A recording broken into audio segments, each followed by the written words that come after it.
Welcome दोस्तों। इस video में बात करेंगे इस वक्त सोशल मीडिया पर क्या वायरल चल रहा है। तो मीडिया की एक और बार फजीहत। जी हाँ, बंगाल में रिपोर्टिंग करते और झूठ फैलाते पब्लिक के सामने पकड़े गए और पब्लिक ने जो हाल किया है, जो दौड़ाया है, वीडियो वायरल शेयर करेंगे आपके साथ। और उसी के साथ साथ डोनाल्ड ट्रंप का भारत को लेकर के जो बयान निकल के आया है वो काफी शर्मनाक, और इस शर्मनाक बयान के बाद जो रिएक्शन है वो अजीब और गरीब है। मैं आपके साथ शेयर करूंगा रिपोर्ट, और उसी के साथ साथ कैसे अनभक्त, जी हाँ, उनसे जब सवाल पूछा गया, और बेसिक सवाल, पहले तो बड़े आम से सवाल पूछे गए जिसका जवाब भी मोदी था, और जब कुछ ऐसे सवाल पूछ लिए गए जो नॉर्मल इंसान समझेगा कि भाई मजाक हो रहा है, उस पर भी मोदी जवाब था।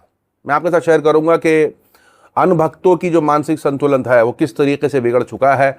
वीडियो वायरल शेयर करेंगे, और उसी के साथ साथ छोटे बड़े अपडेट्स। लेकिन आगे बढ़ने से पहले आप सभी से गुजारिश कि चैनल को सब्सक्राइब करिए, और रीच के लिए लाइक शेयर कमेंट करना ना भूला करें।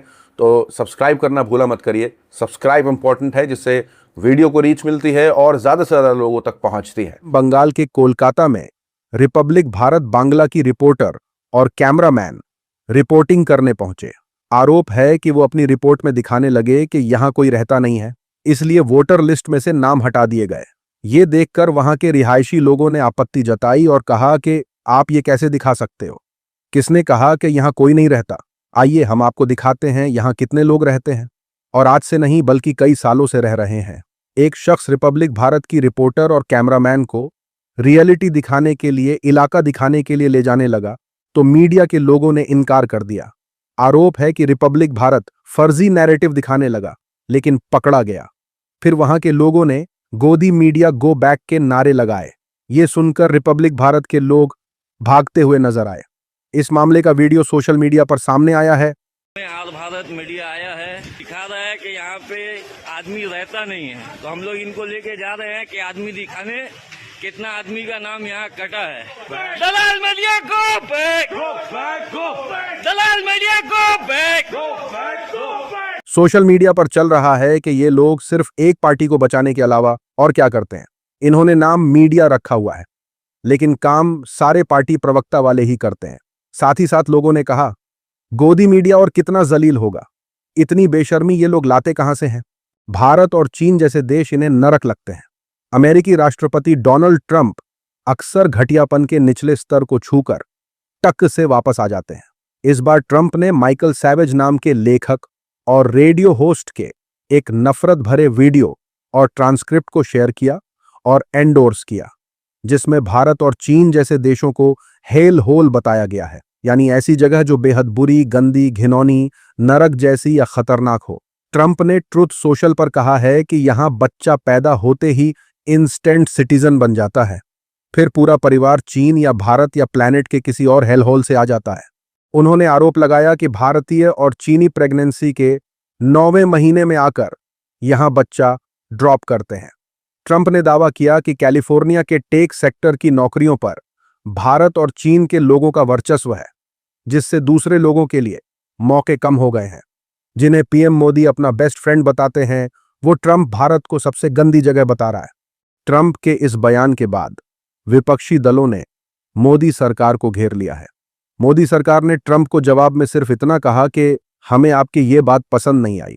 हैरानी की बात यह है कि मोदी सरकार ने अपने स्टेटमेंट में ट्रंप या यूएस का नाम भी नहीं लिया, ना ही ये बताया कि कौन सी बात पसंद नहीं आई। सिर्फ इतना कहा कि सोशल मीडिया पोस्ट पर भारत का जवाब। सोशल मीडिया पर चल रहा है कि सोशल मीडिया पोस्ट किसकी तरफ से किया गया, ईरान की तरफ से, फिलिस्तीन की तरफ से, या फिर विपक्षी दलों की तरफ से। आप किसके पोस्ट का जवाब दे रहे हैं, उस शख्स का नाम भी लिख दीजिए। साथ ही साथ लोगों ने कहा, किसी शख्स ने आपके देश को नरक बोला और आप उसको इस तरह से जवाब देंगे। इससे बेहतर होता कि जवाब ना ही देते। जवाब कैसे दिया जाता है, कम से कम ईरान से ही सीख लीजिए। कहा जा रहा है कि ईरान ने भारत की तरफ से ट्रंप को मुंह तोड़ जवाब दिया है। ईरान ने कहा कि भाई, कोई इस ट्रंप का टिकट करवाओ, ताकि ये खुद बकवास करने के बजाय भारत आकर देख सके कि भारत कितना खूबसूरत देश है। ईरान ने कहा, ट्रंप कभी भारत आकर देखो फिर बोलना। पश्चिम बंगाल में चुनाव के बीच ये खबर भी सामने आई है। एक वीडियो सोशल मीडिया पर खूब फैलाया जा रहा है। इस वीडियो में भाजपा के सपोर्टर्स की सोच पर सवाल उठ रहे हैं। लोग बोल रहे हैं कि भाजपा इन्हीं जैसे लोगों के भरोसे ही सत्ता में टिकी हुई है।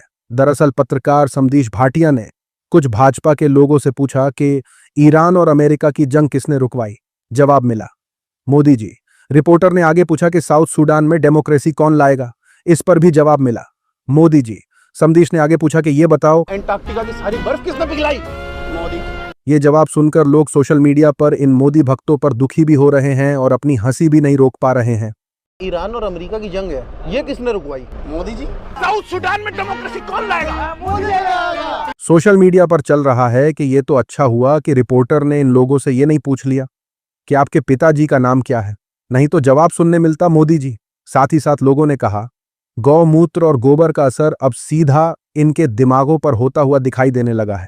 साथ ही साथ खबर निकलकर आ रही है भाजपा नेता के हवाले से। मुंबई में भाजपा वालों को जिस महिला ने आईना दिखाया था, जिस महिला ने भाजपा के मंत्री और उनके लोगों को उनकी असली जगह दिखाई थी, उस मामले को लेकर खुद भाजपा नेता गिरीश महाजन ने सफाई दी है। लोगों को लगा कि भाजपा नेता ट्रैफिक जाम करने के लिए लोगों से माफी मांगेंगे, लेकिन ऐसा नहीं हुआ। भाजपा नेता गिरीश महाजन बोले कि जब कोई मोर्चा निकलता है, रैली निकलती है, रोड ब्लॉक तो होगा ही, लोगों को थोड़ी तकलीफ भी होगी। मंत्री जी बोले कि उस महिला या लोगों का गुस्सा हम समझ सकते हैं, लेकिन गुस्सा जताने का तरीका ठीक नहीं था। हमने जन आक्रोश रैली परमिशन लेकर निकाली थी, लेकिन वहां जाम लग गया और वो महिला भड़क गई। गिरीश महाजन का यह बयान सुनकर लोगों ने अपना माथा पकड़ लिया है। लेकिन इसका मतलब इतनी असंसदीय भाषा में आप बोलोगे तो रोड तो ब्लॉक होगा ही, थोड़ी तकलीफ तो होती है अभी हर आंदोलन में। सोशल मीडिया पर चल रहा है कि मुंबई की जनता और उस महिला से माफी मांगने के बजाय मंत्री जी खुद उन्हें ही ब्लेम कर रहे हैं। बताइए, भाजपा वाले कितने बेशर्म हो गए हैं।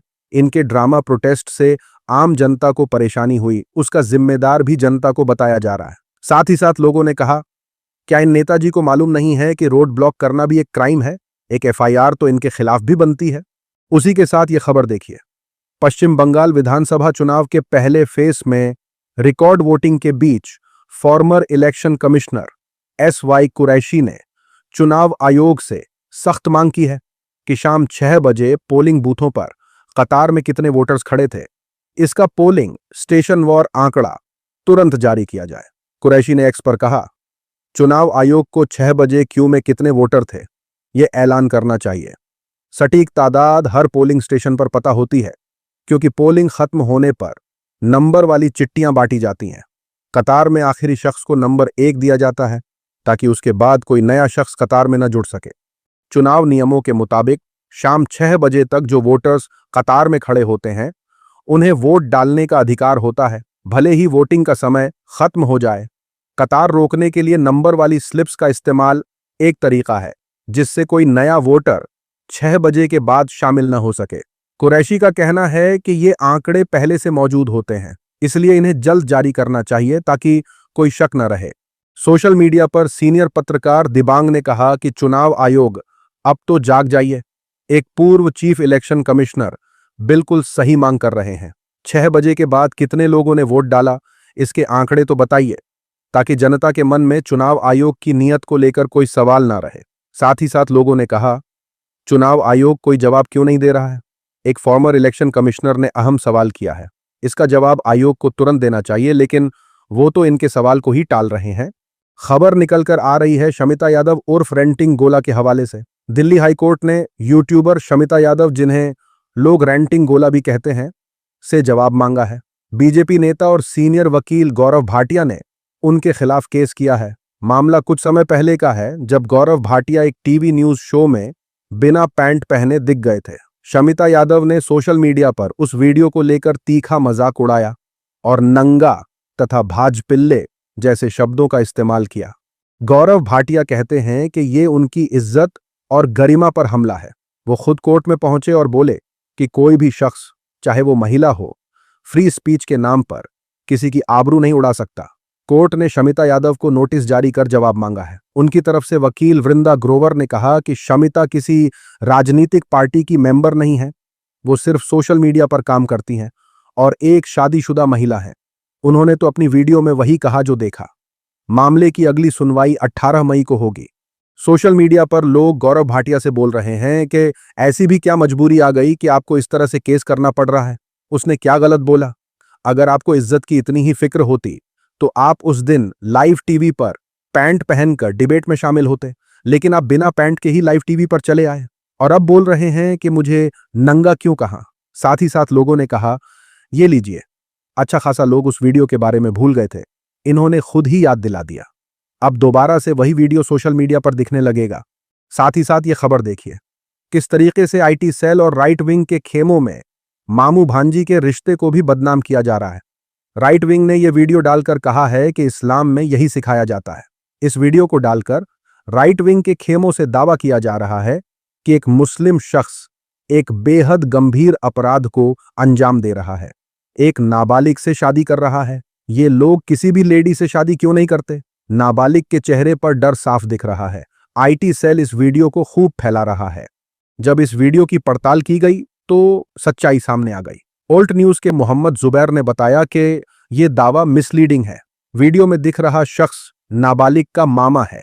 दूल्हे की बहन ओशिन फातिमा ने शादी के कई वीडियो अपने इंस्टा अकाउंट पर पोस्ट किए हैं, आप जाकर देख सकते हैं। इस वीडियो पर झूठा दावा करके इसे वायरल कर दिया गया है। एक्स को चाहिए कि वो ऐसी पोस्ट्स को रोके और उनके अकाउंट्स को रोके। साथ ही साथ लोगों ने कहा, मुसलमानों के खिलाफ नफरत फैलाने के लिए ये लोग मामू भांजी के खूबसूरत रिश्ते को भी बदनाम करने में लग गए हैं। समझ नहीं आता कि इतनी नफरत ये लोग लाते कहां से हैं।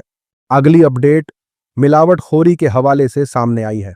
देश में नकली सामान को लेकर बड़ा खुलासा हुआ है। देश भर में पिछले कुछ दिनों में नकली खाने पीने और रोजमर्रा के सामान का बड़ा खुलासा हुआ है, जिससे लोगों की सेहत पर खतरा बढ़ गया है। पुलिस ने कई जगह छापेमारी कर भारी मात्रा में मिलावटी और नकली प्रोडक्ट पकड़े हैं। सूरत में 2000 किलो नकली घी जब्त किया गया। वहीं अयोध्या में 500 पेटियों में भरा नकली रिफाइंड तेल मिला। दिल्ली में नकली व्हीट क्रीम और सेंसोडाइन टूथपेस्ट बनाने वाली फैक्ट्रियों का भंडाफोड़ हुआ। इसके अलावा राजस्थान से उत्तर प्रदेश ले जाया जा रहा 1270 किलो नकली खोया भी पकड़ा गया। जांच में यह भी सामने आया कि दिल्ली की एक फैक्ट्री में नकली इनो और नेस्कैफे कॉफी बनाई जा रही थी। लगातार सामने आ रहे इन मामलों ने साफ कर दिया है कि बाजार में नकली सामान तेजी से फैल रहा है। ऐसे में लोगों को बेहद सावधान रहने की जरूरत है। सोशल मीडिया पर चल रहा है कि जब तक इन मिलावटखोर माफियाओं के खिलाफ कोई सख्त एक्शन नहीं लिया जाएगा, तब तक ये नकली सामान बनाने बेचने का सिलसिला रुकने वाला नहीं है। साथ ही साथ लोगों ने कहा, कॉस्मेटिक्स पर किसी का ध्यान क्यों नहीं जा रहा? बहुत से दुकानदार मार्केट प्राइस से भी कम दामों में ब्रांडेड कॉस्मेटिक्स बेच रहे हैं, इनकी भी जांच होनी चाहिए। खबर निकलकर आ रही है महाराष्ट्र से। मामला 22 अप्रैल का बताया जा रहा है। वीडियो महाराष्ट्र के चंद्रपुर के सर्वोदय कॉलेज का है। इंडिया टुडे की एक रिपोर्ट के मुताबिक सर्वोदय कॉलेज स्टूडेंट्स का एग्जाम सेंटर था। यहां करीब 400 स्टूडेंट्स एग्जाम दे रहे थे। कॉलेज प्रशासन ने खुलेआम स्टूडेंट्स को चिटिंग करने की छूट दे रखी थी। वीडियो में आप देख सकते हैं कि सभी स्टूडेंट्स के पास मोबाइल है और वो बड़े आराम से बेखौफ होकर मोबाइल से चिटिंग कर रहे हैं। स्टूडेंट्स मोबाइल पर गूगल की मदद से आंसर खोज कर लिख रहे थे।